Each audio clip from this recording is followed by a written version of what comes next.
За сайн байцгаана уу ихтгэл нэг давтуулсан бүгдэнд нь сайхан өдрийн мэнд хүргэе. Өнөөдрийнхөө сургуулийн хөл рүү орохоос өмнө та бүхэндээ би хоёр төрлийн хоол хийж үзүүлье. За эхнийх нь болохоор энэ бол Наншин брендийн кимчитэй бэлэн гоо байна. За энэ бэлэн гоог хамт их болно. За энэ бол харин манай ихний хоёрын бэлдсэн тойгны шүл хөдөөсөн. Мөн дээрээс нь болоо байна. За биднийгээр хамтдаа юу их болно? Тойг болооны шүл хийх болно. Тэгээд хамтдаа хийцгээе. За ингээ манай галт тоон тавтай морил. Тэгээд би яг одоо гоймонго бэлдсэн байна. Дээрээс нь зайдас. Тэгээд нэг ширхэг гүндэг. За тэгээд энэжнээс ус хийгээд ингээд гоймон хоолоо хийх болно. За бүгд хамтдаа хийцгээе.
За эхний хоол маань болох бэлэн гоймон маань бол болцсон. За дараагийн хоолыг хамтдаа хийцгээе. Булуу тойгны шил.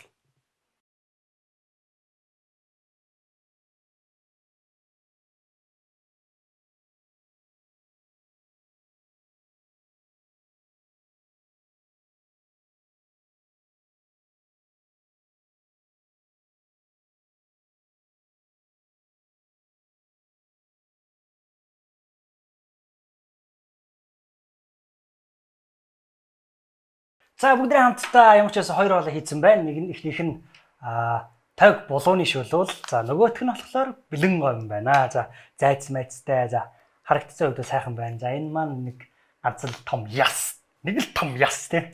Тэр байна. За хэдүүл бяцхан харьцуулалт хий энэ хоёр хоолн дээрээс. Номлынхаа яг өмнөхөө. За энэ дэр ингэж байгаа юм л да. Бэлэн гоймон бол амт чанарын хувьд бол энэс хамгаагүй илүү амттай тийм үү? Илүү их амтлагч одоо юу байдаг тэрнээс орсон болохоор илүү амттай байдаг. Харин тойг булууны шүл маань болохоор илүү жоохон амт муутай тий ганц нэг давсал нэмсэн байгаа шүү дээ өөрийн хөвгтэй.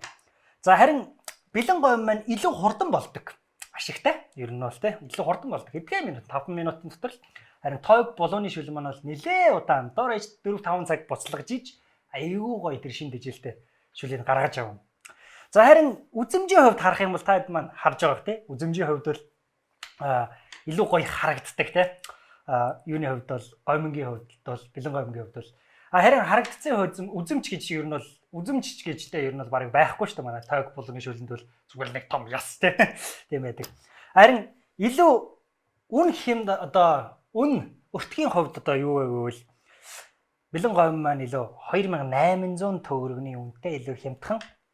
За харин булуу тойгны шүл маань бол илүү арай жоохон үнэтэй. За нэг 4500 за булуу маань арай жоохон хямдгантай 1500 орчим байдаг. За харин цадах байдлын хувьд бол за энийг үл нэлээд одоо зүгээр л сайн идэв штэ яг ходоодыг бол нэлээд сайн дүүргэн.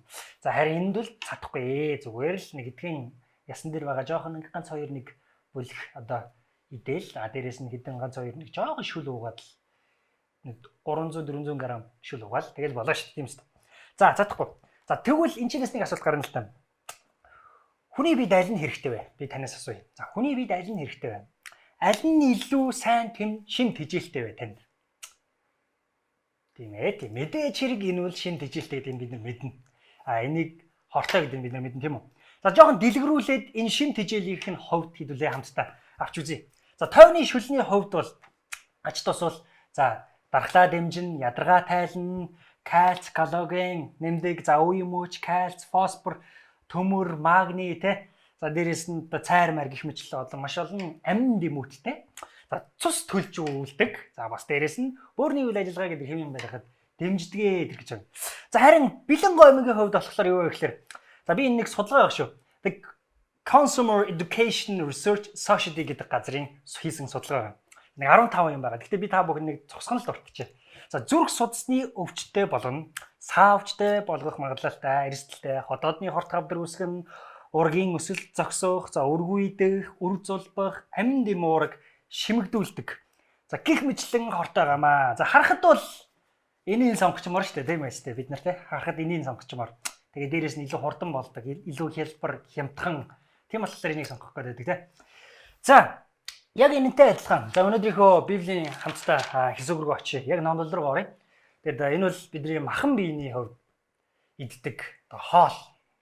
За харин одоо хамтдаа сүнслэг хоол буюу номлын цаг руу орцгоо, сургаал номлол руу орцгоо. Тэгээд бүгд хамтдаа өнөөдөр цаддаггүй хоол гэдэг сэдвээр үзэж байгаа юм. Цаддаггүй хоол. Тэгээд энэ цаддаггүй хоол гэдэг нь бол мэдээж хэрэг энэ бол Библи хэлж байгаа. Хизээч одоо та Библийг хангалттай уншиж чадахгүй. Хангалттай ойлгохгүй.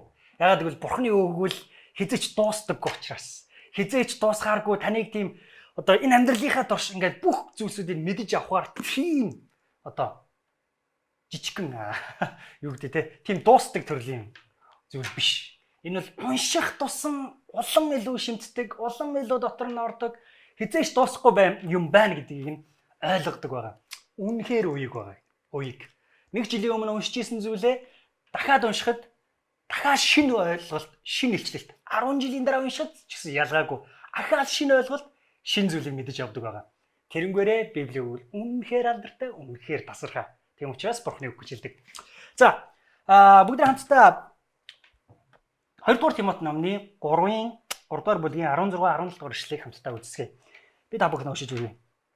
Бичвэр бүр Бурхны амьсгалснаар бөгөөд заах үе, зэмлэх үе, залруулах үе, зөв чиглүүлэх үед тустай.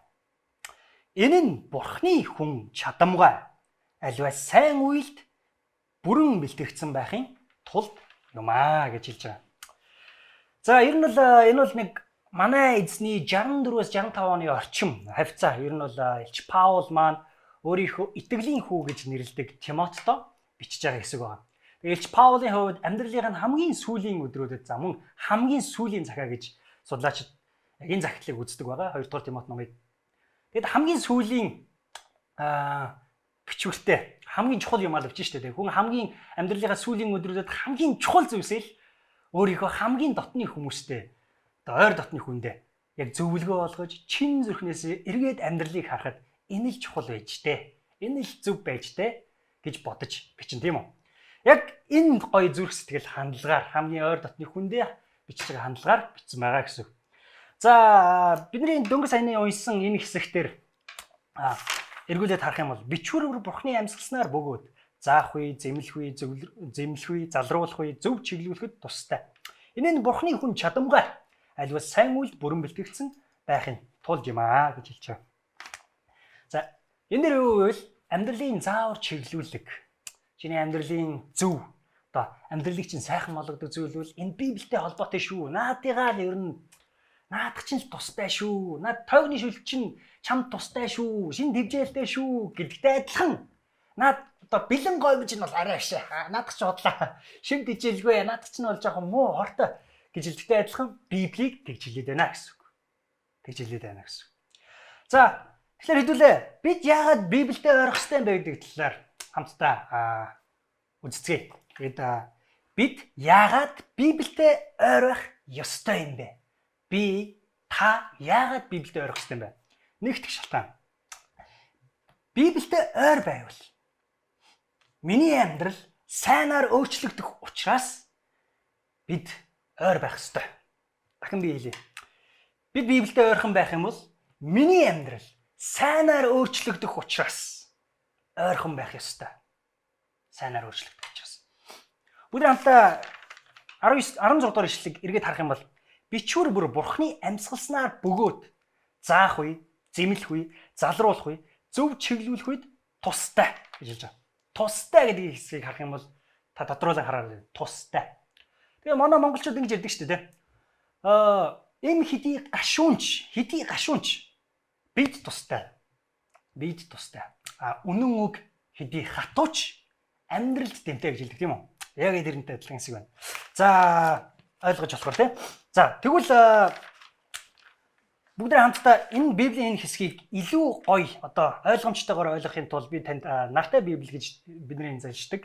Джон Гиббонсийн 2015 он шинжлэхдээ гаргасан хэсгээс би та бүхэнд уншиж өгцөө. Яг энэ 16 дугаар ишлэг. Энэ дээр ингэж хэлж байна. ертөнцийн эзний сургаалыг хүн бичсэн боловч ертөнцийн эзэн өөрөө бүх үгсийг нь тэдний санаанд оруулж өгсөн юм аа. Тиймээс тэрхүү сургаал нь альва хүнд зааж сурган, зэмлэж сургамжлан, зас залруулсаар амьдралд нь ашиг тусаа өгдөг бөгөөд хүнийг үнэнч шударга амьдралд сургадаг болоо гэж хэлж байна. Маш тодорхой яагаад унших ёстойг илэрхийлж байна тийм үү? Яагаад Библиэд орох ёстойг? Яг энэ хэсгээр яг сүүлийн хэсгийг бүгд хамтдаа харцгаая.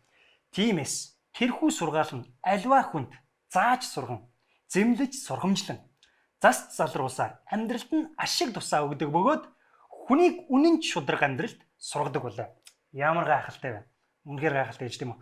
Үнэнч шударга худлаа хэлдэггүй, хоорон мэхэлдэггүй, тийм сайхан амьдралыг хүн болгон хүсдэг тийм үү? Хизээж ойр дотныхоо хүмүүсийг мэхэлхийг хүсдэггүй шүү дээ. Хүний зүрхэнд яг тийм сайн зүйл хийх зүйл байж л байдаг тийм үү? Яг энд хэлсэн байна. Энэ Библи таныг амьдралыг юунд чухал вэ? Юунд зөв бэ гэдгийг заана гэсэн. Тэгээ зэмлэн, залруулна, мөн зөв чиглүүлнэ гэсэн. Тэр нь тустай гэсэн. Тустай, шимт хичээлтэй.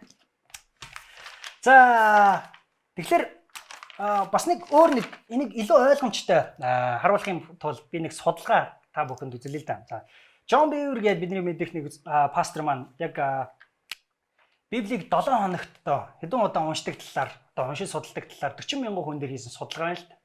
Бид энэ судалгааны үр дүн бүгд хамтдаа үзье. За 7 хоногт ерөөхдөө нэг удаа уншдаг Библийг нэг удаа уншдаг хүний амьдралд ер нь бол өөрчлөлт айхтар байдаггүй гинэ. Харин 2-3 удаа уншдаг хүний амьдралд төдийлөн бус тийм онц гойд тийм зүйлс өөрчлөлтүүд гардаг.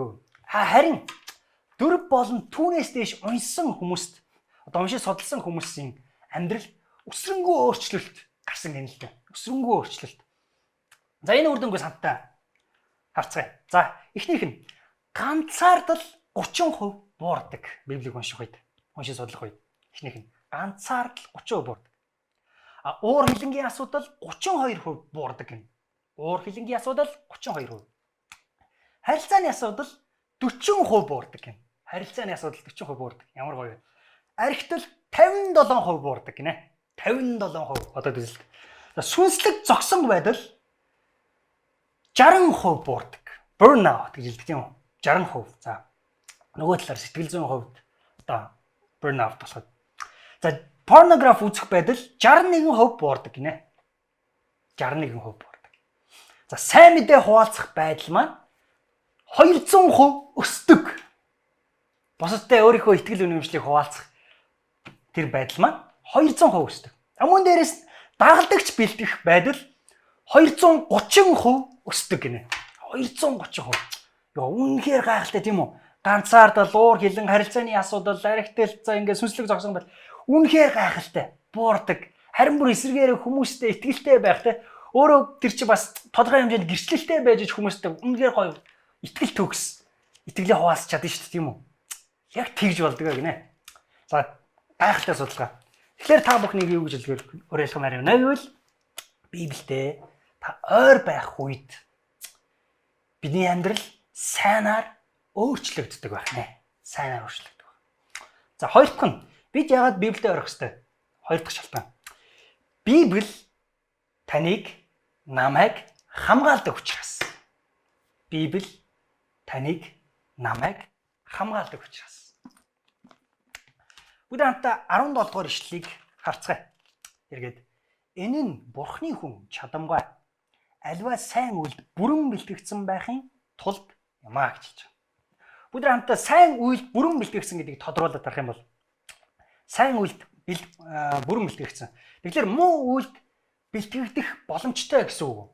Мэдээж тийм. Муу үйлд муу зүйлсэд бэлтгэгдэх боломжтой гэсэн үг. Ер нь Библиэд ойр байхгүй бол хүмүүс муу зүйлсэд бэлтгэгдчихэд л байна л да. Автоматар бараг нь бол автоматар. Ер нь бол яг гэвэл буруу үзэл санаагаар дүүрэн, буруу үзэл санаагаар цэнэглэгдсэн, буруу зүйлсээр үзэл санаагаар хоололсон хүмүүсийн хувьд одоо сүнсээ, сэтгэлээ хоололсон хүмүүсийн хувьд бидний хувьд эргэн тойронд байдаг учраас тэдний нөлөөнд орох, тэдний үзэл санаагаар одоо нэгтгэгдэх тийм. Бас дээрээс нь тэдний үзэл санаанд нь автах тийм. Тэгвэл олонх маань тэгж байгаа юм чи яах вэ гэж худлаа хэлчихэл олонх маань хүмүүс тэгжлээд чи ямар амаатай адилхан хүн штэ гэх юм уу? Үгүй гэсэн Библи. Харин Библи энэ зүйлсүүдээс хамгаалдаг гэсэн үг таныг. Буруу зүйлсүүдээс, буруу үзэл бодлуудаас, буруу зуршлуудаас, буруу дадлуудаас таныг хамгаалдаг гэсэн үг. Тийм учраас та Библиэд ойрох хэрэгтэй юм аа. За бүгд хамтдаа бид яагаад Библиэд ойрох хэрэгтэй талаар хоёр шалтгаан үзлээ. Нэгтгэн би танд сануулъя. Бид Библиэд ойрох юм бол миний амьдрал сайнаар өөрчлөгдөх учраас ойрхон байх хэрэгтэй. Хоёрт нь Библи намайг хамгаалдаг учраас ойрхон байх ёстой. Ойрхон байх ёстой. За тэгвэл Библи ерөөхдөө яагаад унших талаар, яаж унших талаар бүгд хамтдаа үзлээ. Ер нь бид нар ер нь Библи уншаарай гэж яриад байдаг тийм үү. Тэгээ яг ямар ач тустай бэ гэдэг талаар нь яг юу юм болоо, яад юм болоо, хүний амьдрал яаж нөлөөлд юм бодлоо гэдэг талаар нарийн ингээд сайхан ингээд орцын сайхан дөнгөсөө гаргаж ирээд биччихлээ тийм үү. Бид яагаад унших ёстой талаа. За тэгвэл яаж Библиэд ойр байх ёстой юм бэ? Яаж Библиэд ойр байх юм бэ? Гэдэг талаар хамтдаа үзье. За нэг 3 алхам байна. 3 алхам. За эхний алхам. Унших. Давтамжтай, тогтмол унших. Тогтмол унших нэгтгэн. Ерөнхийдөө ингээд Библийг анх би ерөнхийдөө морхор сүсэг шиг бараг л ингээд уншдаг байлаа л да. Мэргэний ном шиг ингээд уншиж ингээд эргүүлж ирсэн. Бурхан эзнийхээ нэрийн сүр жавхлангаар хонин сүргээ хариулах болно. Энэ ямар аим бэ гэсэн. Би хонин сүргээ хариулах юм байна гэдэг ч юм уу мэдгүй ингээд. Яг ингээд нэг бид нар ингээд мохор сүсэг шиг бидний үндсэн итгэл үнэмшил маань ерөнхийдөө яг нэг ямар нэгэн одоо далдын хүчийг монголчууд маань ялангуяа далдын хүчийг өөрийнхөө төлөө ашиглах гэж оролддог. Харин Библийн итгэл үнэмшил маань шал өөрөөр хэрэгэлдэг. Энийг харин Библийн итгэл үнэмшлийг харин дагах, үүний дагуу ингээд үзэл санаагаа тогтоох, тэрнийхэн дагуу амьдрах гэх мэтлийн гэж байдаг. Харин одоо бидний үндсэн итгэл үнэмшлийн минь харилцаа илүү авах байдаг бол харин энэ Библийн итгэл үнэмшил манд өгөх тал руугаа, илүү өөрөө үйлдэх тал руугаа ханддаг байна. За харин ийм мохор сүсэг шиг ерөөдөө ингээл эргүүлээл аль эсвэл ингэнгүүтэл Библи ингээд таарсан хэсгийг ингээ харангуудаад энэ яг ингэж бурхан надад ингэж хэлж байгаа маань ярьж байгаа юм байна гэж бодох жишээ нь. Ингэж болохгүй шүү гэсэн. Харин зүгээр яг дис дараатайгаар тогтмол дараалалтайгаар өөр тухтайгаар уншаарай. Өдөрт нэг бүлэгч байж болно, 2 бүлэгч байж болно, өөртөө тухтайгаар. Яг нэг шинэ гэрээ хуучин гэрээ хуучин гэрээ яг нэг хэсгээс нь эхлээл. Тэгээ сая та яг Библийг дуустал нь уншаарай гэж хэлэх байна. 66 номоо дуустал нь уншаарай гэж та бүхнийг уриалгах байна. За хоёрт нь Библийг уншихдаа бичиж тэмдэглэх алхам байна. Бичиж тэмдэглэл. Ерөнхийдөө ингээд Библийг уншиж яхад бид нар Библийг эргүүлээ ингээд уншиж яхад яг нөгөө тогтмол дистаралтайгаар уншиж яхад зүрхэнд туссан хэсгүүд тодорч гарч ирдэг байгаа. Зүрхэнд туссан. Яг энэ хэсгийг ингээд ойр тусаад ах юм а зүрхэнд маань. Гэт тийм ишлүүд гарч ирдэг. За энийгээ бичнэ гэсэн үг. Нэг ишлэл, хоёр ишлэл, 3 ишлэл яг тэр хэсгээ бичнэ гэсэн. Тэгээ бичих хэрэгтэй гэсэн. За харин тэгээд энийгээ цээжлэх хэрэгтэй. Яг энэ бичснийгээ цээжлэх хэрэгтэй. Цээжлэх. Тэгэд нэг мундаг итгэлийн одоо мундаг хүн баатар байдаг. Тэр хүн та одоо ингээ хэдэн ишлэл мэдэх вэ? Хэдэн зуун ишлэл мэдэх вэ гэсэн чинь би хэдэн зуун ишлэл мэдэхгүй. Би хэдэн мянган ишлэл мэднэ гэжсэн. Яг тэрнтэй адилхан. Тэр амьдралын одоо альва нөхцөл байдал донд ирэхэд яг Библийн үг бидний дотроос таны цээжилсэн ишлэлүүд тэр зүйлсүүдийг яг тархин чинь бодогдож ирдэг. Яг амьдралын энэ нөхцөл байдал хэрэглэх юм байна штэ гэж орж ирдэг байгаа шүү. Тийм учраас та бичиж тэмдэглээд цээжлээрэй. За гуравт нь тунгаан бод. Бичиж тэмдэглэсэн, цээжилсэн ишлэлээ тухайн өдрийн турш өөртөө сануулan тээж явах хэрэгтэй гэсэн. Бид нар ингээл уцаа байн ингээл хараад шалгадаг шүү дээ. Магадгүй яг уцсныхаа тэр хэсэг дээр нь өнөөдөр тухайн өдрийнхөө цээжилсэн ишлэлээ одоо бичиж болно гэсэн үг. Тэрийг өөртөө сануулъя гэсэн. Яг хуу тухайн ишлэл таны амьдралд яг тэр өдөр, яг тэр цагууд дотмуудад үйлчлэхгүй ч гэсэн, одоо хэрэгжүүлэх боломж гарч ирэхгүй ч гэсэн дараа нь заавал нэг өдөр тэр тухайн ишлэлийг амьдралдаа хэрэгжүүлэх боломж гарч ирдэж байх туусаа. Амин. За тэгээд ерөөхдөө бас магадгүй таад манай анхаарал санамж болтгож хэлэхэд те үнэхээр ойлгохгүй байгаа ойлгомжгүй одоо тийм ишлэлүүд Библийн тэр хэсгүүд байх юм бол та буруу ойлгоцсон хэсэг байж магадгүй байвал пастор ахлагч өөрсдийнхөө өдөрлөгч нараас та асуугаасаа гэж та бүхнийг уриалах байна. Санаа зовоолгүйгээр. Тэгэд эргээд хоол руугаа оръё. Тэгэд ямар ч байсан Библи бол таны сүнсэн шимт хижээл хоол болох сүнслэг хоол юм шүү. Яг энтэй адилхан миний махан биеинд одоо шимт хижээл болох одоо хоол байна. Тэгэд миний сонголт бол мэдээж хэрэг тойг нишвэл. Тэгээд би тойг нишвэлөө сонголт хийх байна. За тэгэд сонголт нь мэрэгэн байг. Миний сонголт бол тойг нишвэл. Тэгэд магадгүй анх удаага манай цуглааныг үзэж байгаа хүн байх юм бол та нэмэх нэг гिचчээрээ. Тэгээд бид нэр Христийн тухай, Христлийн тухай болон чуулганы талаар товчхон мэдээллийг хүргэх байгаа.